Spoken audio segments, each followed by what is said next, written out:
In August 2009, I arrived at the Rhode Island School of Design as an undergrad student, surrounded by artists, creative people who I just knew would understand me and my work. I had moved from Seale, Alabama, a small speck of a town on the map whose closest neighbors, Phoenix City, Alabama, and Columbus, Georgia, were my big cities.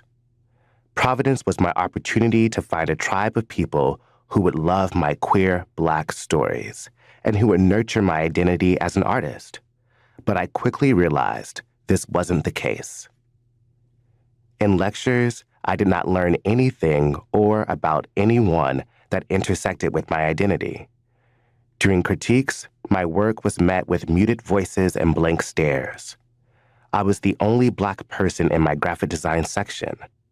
I was one out of 2 or 3 Black people in my graduating class.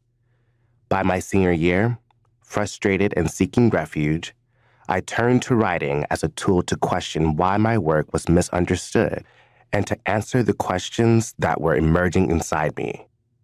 How could I use art and design to tell stories about me and about my life? How did you make work that resonated with others? What stories were important to tell?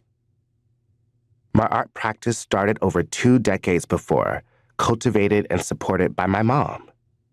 Growing up in Alabama, my mother, Linda, would transform our kitchen table with a repurposed wax Christmas tablecloth.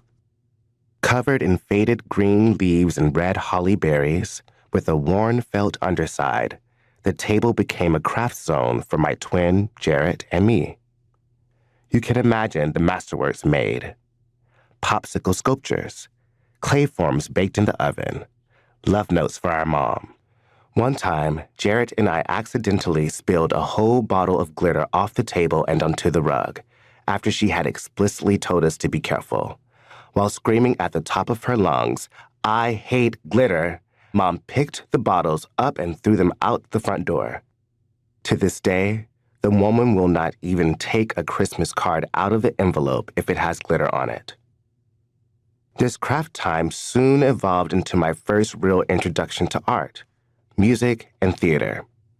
From the age of 5, I was heavily involved in church choir, pageants at school, theater camps, piano, band, etc. We also had a bulky family camcorder that Jarrett and I would use to create our own home short films.